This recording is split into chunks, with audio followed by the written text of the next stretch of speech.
Hey, what's up everyone? Tedrick85 here, and today I'm going to be talking about Nintendo World Cup for the NES. Since the World Cup will be starting in less than a month, I thought this would be an opportune time to cover this game. On a personal note, I love soccer, and I've watched the sport faithfully since 1994, when the World Cup was hosted right here in the US. And what got me interested in soccer? Playing this game. Whether or not you're a soccer fan like me, this game is a lot of fun to play and a game that I really enjoyed playing as a kid, and one that I still enjoy playing. Okay, this is the title screen for Nintendo World Cup. As you can see, there's tournament mode for 1-player and 2-player mode. And there's also match mode, which you can go up to 4 players using the 4 score. There's where you enter the password, which I'm not going to do here, I'm just going to play the first match. As you can see, there's 13 different countries you can play from. The one that strikes me the most is Japan, considering that Japan had never qualified for a FIFA World Cup until 1998, rather. But I think on this game, I'm gonna play as the US, and the first game is against Cameroon, which is the only African country in this game. A historically strong African country in the World Cup. I usually don't change my positions because all players are pretty much the same. You can change your strategies too. Which here, offensive strategy, I pick past the ball. I don't have my goalkeeper join in. I have my teammates shoot sometimes, and since I like to play aggressive when I play any kind of soccer game, I try to tackle instead of murking my opponent. Of course, that'll leave me open for counterattacks, but that's a different story. First of all, look at these graphics. Do these guys look familiar to you? Well, if you played River City Ransom, they should, because these guys look exactly like the kind of guys you'd see on River City Ransom, which is a game I might review in the future. As you can see, soccer field looks a lot like a soccer field. Only thing is though, this game is not true to life, as you can probably tell. In a real-life soccer game, there's 11 guys as opposed to 5 or 6 or however many is in the team here, and there's no such thing as penalty kicks in this game, and there's no such thing as yellow cards or red cards there. And as you'd expect, the object of this game is to try to get the soccer ball in the goal, which I just scored there. But yeah, don't be afraid to tackle in this game, because you will not be penalized for it. And another thing I like about this game, which is I think is better than what was on Blades of Steel, is A is to pass in this game and B is to shoot. Unlike on Blades of Steel, rather, where it's B to pass and A to shoot. My strategy here to score goals is to start from the bottom corner of the penalty area, which is the box around the goal, and then go diagonally up to the open spot to the goal and just try to get it in. Cheap, yes, but it's also effective. So if you want to score goals, that's probably the best way to do it.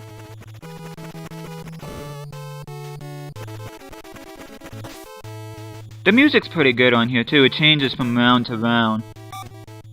Which right there, I just gave up a throw-in. Oh, that's another thing about this game. If you tackle the people so many times, they lay unconscious in the field. Which, you try to use that to your advantage. As you can see, there's throw-ins in this game. There's also corner kicks in the game, too. There's also a special kick you can do in this game by pressing both the A and the B button. As you might have seen earlier when you saw me do a somersault with the guy with the one above his head, I was trying to do the special kick. See, I tackle him and I get a throw in. See, in real life that wouldn't happen. Oh, look, right there. See, that's the super kick. You push A and B at the same time. It turns the ball into a, kind of like a football-shaped flashing ball. Which, it's different from country to country. That's the US's special kick. But it just completely obliterates everything in its way. It's just freaking awesome. As you see how I'm trying to evade the defense. But it's really simple playing this game. You know, it's not one of those games that are very intuitive, in fact, that you kind of have to figure it out. It's all pretty much spelled out in black and white. As you can see here, I'm trying to score from the top corner to the bottom, but I have a much easier time going from the bottom up. You see here, there's a little bit of a scrum there. What is this, association football or American football? I'm just getting clobbered by these guys.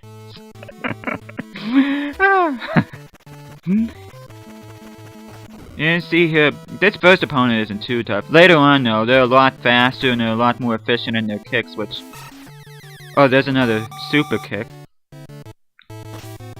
But yeah, this is a good start, you know. That's another thing I like about this game. It doesn't it's not one of those games that gets too hard too quick. It gradually increases in difficulty, which is what a good game should do. For this review, I'm just gonna show you the first half and then show you like the last 30 seconds or so of the second half. Because I'd be here for like 20 minutes on here doing a playthrough / review of this game. And it does get kind of monotonous after a while once you do know what you're doing, but it's still a fun game. It's a very charming game to play. As you can see here, I'm starting to figure out the defense now. I'm already winning 10-0. And that's another thing that's not true life in this game too. You know how in most soccer games it's like 2 45-minute halves plus stoppage time depending on whether or not there's an injury or stoppage in play? On here you just get 3 minutes a half and there is no such thing as stoppage time, so... Right there I tried to do another super kick but it failed. I used to be really good at executing them but not so much anymore.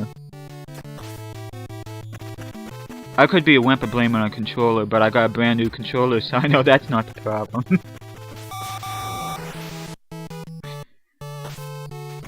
As you can see, just lather, rinse, repeat.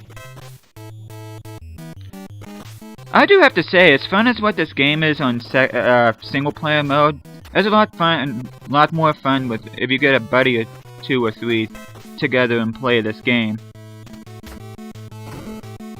Oh, and if you play it on multiplayer mode, you don't only just play on grass. You get to play on ice. You get to play on the beach. You get to play on kind of like gravelly, muddy soil, and you even get to play on concrete, which I think is pretty cool. Which I won't show you that here, but if you get a chance to check out this game, please do so, and bring a buddy with you because multiplayer mode is just as fun, or maybe even more fun than playing.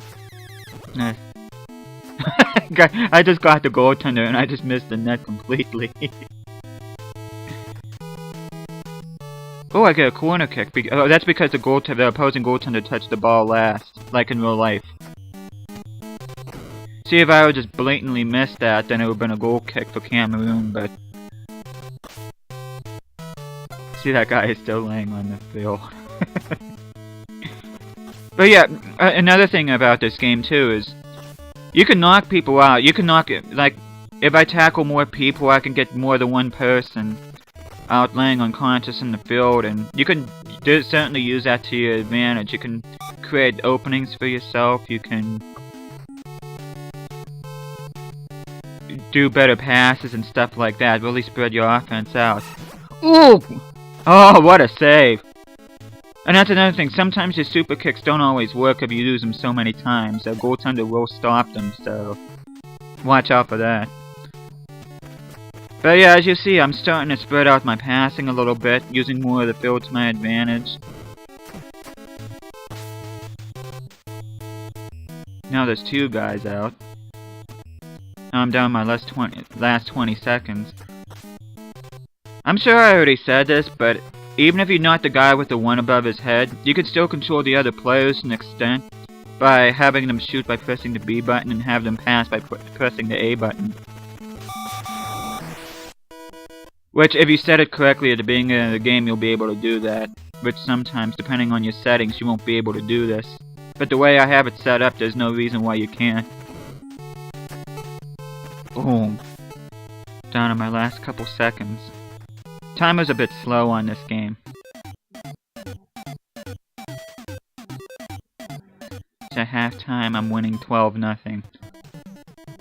And that is the trophy that you win at the end of the game. Just gonna give you a little bit of a spoiler there. As you can see here, there's the start of the second half, and you don't get to switch sides. Like in a normal soccer game or any kind of sport, After each period, you switch sides. Not on this game. So if you're used to going from right to left, you're pretty much gonna be screwed in this game. See here, there's more American football style soccer. They're just beating the crap out of each other. Oh, as you can see, Cameroon has all their guys back, which they replenish after each half. See, I scored another goal. Hey, I'm just skipping ahead. Here I'm the last 28 seconds of the game. Because, like I said before, I really don't want to show the entire game. It gets kind of boring after a while just watching me doing pretty much the same thing once I have this team figured out. Oh, another cool thing, you can actually run right in the goal and score. This time I'm winning 29-0. See, I'm gonna try to do it again. Once I get past this guy. Boom! I love the expressions on their face when you tackle them, like their eyes about ready to bug out of their head. See right here, I just ran into the goal. Now I'm down in less than 10 seconds. But yeah, this is a really fun game. If you get a chance to check it out, please do so, because it's pretty fun. It has its charm about it too. Even if you don't like River City Ransom, you'll like this game. And it gives you a password after each game, and you see the guys down there pretty much talk about how they slaughtered Cameroon. But now I'm gonna be off to my next opponent, which is Japan. Which I'm not gonna show, but it's pretty much the same thing. It gets progressively harder, but all in all, still the same thing, and like I said before, this is a really fun game. So even if you're not a fan of soccer, or not even a fan of sports in general, I suggest playing this game anyway, because it really is a fun and charming game. As good as what it is in single-player mode, it's just as enjoyable, or even more so in multiplayer mode. Who knows, maybe if you play this game you'll develop a liking for soccer like I have. But if not, that's okay, as long as you enjoy playing it, which I'm sure you will. This is Tedrick85 signing off. Thanks for watching, and see you next time.